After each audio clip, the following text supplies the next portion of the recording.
Бүгінгі отбасылық деректі фильм әулетіміздің тірегі болған алтын діңгегіміз, танымал сәулетші, белгілі кәсіпкер Бақытбек Рысбекұлы Сегізбаевқа арналады.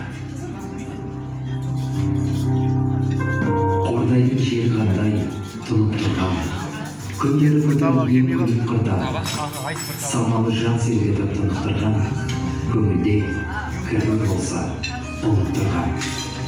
Даланың жасыл бақыт жамылғаны, төрінде бос торғайдың ән ырғағы, тамаша табиғатқа қанша қарап, көз тоймас келбетіне.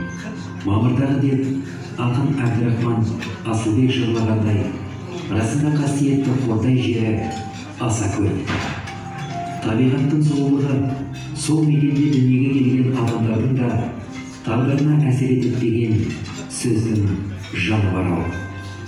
1960 жылдың 9 ақпанда осы өлкеде дүниеге келген Бақытбек Рысбекұлының жаны да Қордайдың табиғатындай сұлу еді.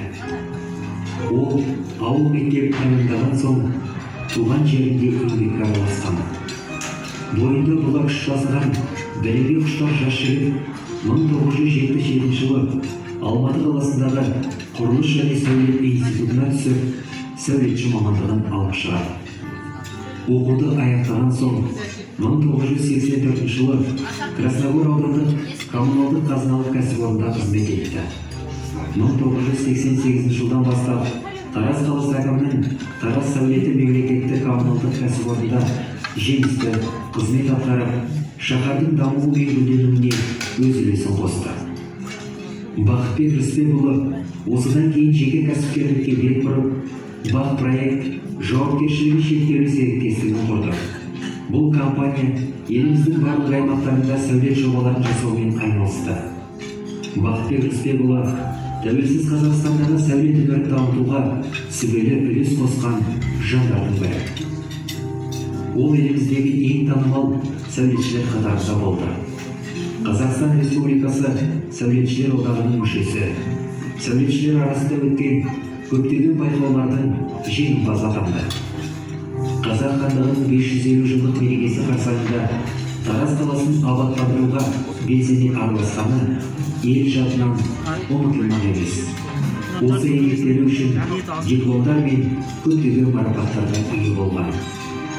Өзінің тамаша шебер екенін бүгінде еліміздің әр аймағында Бақытбек Рысбекұлының тамаша идеяларынан туындаған сәулет өнерінен анық байқай аламыз. Оның бір көрінісі Кенен ауылы маңында бой көтерген тұлғалар тұғыры мемориалдық кешені. Бақытбек Рысбекұлы 1984 жылы Құдай қосқан жары Кеңескөл Изат қызына үйленді. Өмірге Аймара, Гүлнара, Гүлзар, Меруерт есімді қыздар келді. Жұбайы екеуі балаларына лайықты тәрбие мен білім беріп, өсіріп жеткізді. Қыздарын қияға қондырып, 8 немере сүйді. Бақытбек Рысбекұлы ер адамға тән барлық міндетті абыроймен атқарды. Елі үшін аянбай қызмет етті. Жолдасына адал жар болды. Балалары мен немерелерінің барлық жағдайын жасады. Өзінің туған ауылында мал өсіріп, егіншілікпен айналысып, ауыл шаруашылығын дамытуға үлес қосты. Асқар тау әке, адал жар, ардақты аға, ақылшы ата, сенімді дос, әріптес. Бақытбек Рысбекұлының өмірден озғанына биыл 1 жыл толды. Біздің жүрегіміздегі сізге деген сағыныш сезімі сөнер емес. Сіздің салиқалы бейнеңіз біздің жадымызда мәңгі сақталады. Жатқан жеріңіз жарық, топырағыңыз торқа болсын. Әулеттің биік ұшқан қыран едің, терең ой, ақыл кеңес болар едің. Мейірімді бауырмалды қасиетпен алғысын талай жанның алып кеттім. Желіп жүріп уақыттың жетегінде, қоштас алмай қалдық ауыл төрінде. Өкім бәке, отын бар сөнбейді ғой, ол мәңгілік жанады көрмейтінін. Ес салушы жары, қыздары, немерелері және бауырлары.